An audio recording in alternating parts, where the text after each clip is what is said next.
Sveiki, Mārtiņ! Sveiks, Ansi! Cik es saprotu, tagad bez mērnieka iztikt vairs praktiski nav iespējams.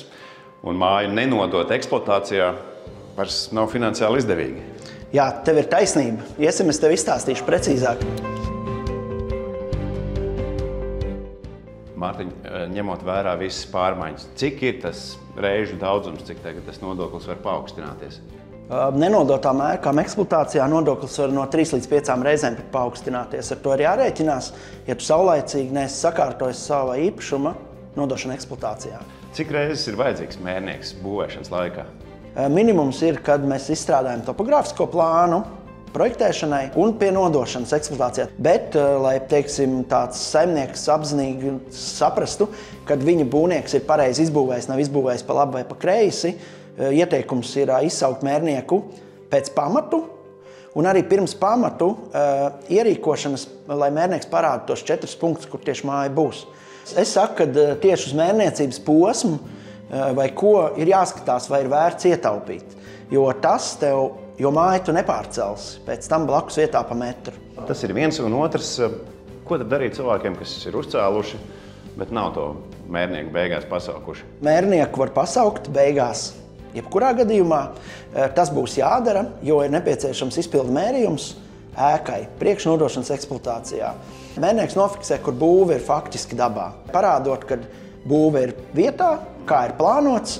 Kas vēl būtu nepieciešams, ja mēs pamatus reģistrējam, gribam reģistrēt nākamā finansējuma piesaistē, jāsaprot, ka dati jāiesniedz Valstzemes dienestā būs. To var izdarīt ar mērnieku palīdzību, bet to var izdarīt arī mērnieks uzmēra atdod īpašniekam un īpašnieks iesniedz. Mārtiņ, par ko klients samaksā šajā procesā? Ko viņš demon beigās? No mērnieka rezultātā viņš dabūna izpildmērījuma plānu elektroniski ar certificētu mērnieku parakstu. Mērnieka darbs šajā procesā ir izpētīt pirms braukšanas dabā, kur, kas, kā būs jāmēra, arī projektu, kā ir plānots uzbūvēt. Tad mērnieks dodas dabā ar iekārtām, ar droniem veic šos mērījumus, un tad pēc tam ar speciālām datorprogrammām apstrādā.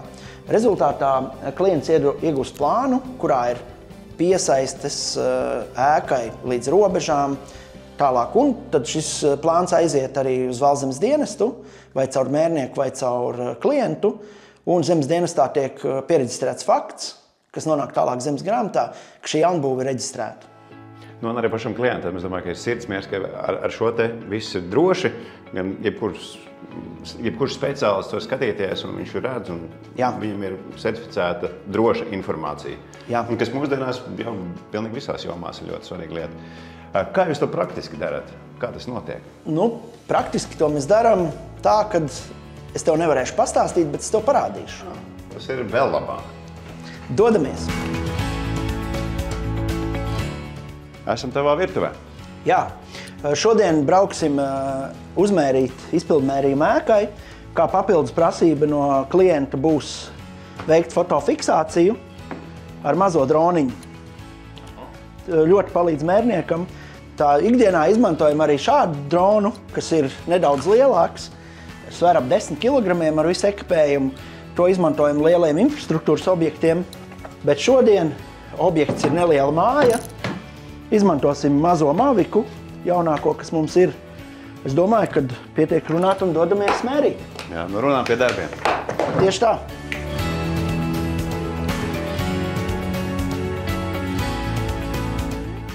Nu, tad esam īstā objektā.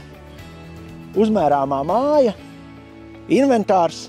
Šodienas darba uzdevums ir uztaisīt klientam izpildu mērījumu, lai viņš var iereģistrēt jaunbūvi zemes grāmatā, zemes dienestā, un banka var piešķirt nākamo kredīta daļu.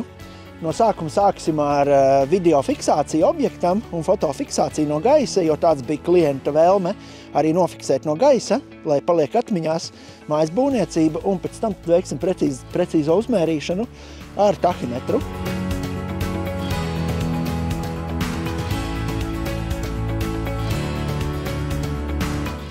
Kāds ir tas vidējais laiks, kurā var paspēt tomēr noreģistrēt? Pirmais ir par pamatu un tā kā jaunbūvi, kur tur vēl nenodod eksploatācijā. Tur mēs varam noreģistrēt, nu mūsu darbs ir nedēļa, Savukārt papildus zemes dienestam vēl nāk šīs 10 dienas. Savukārt par jau eksploatācijā nodošanu.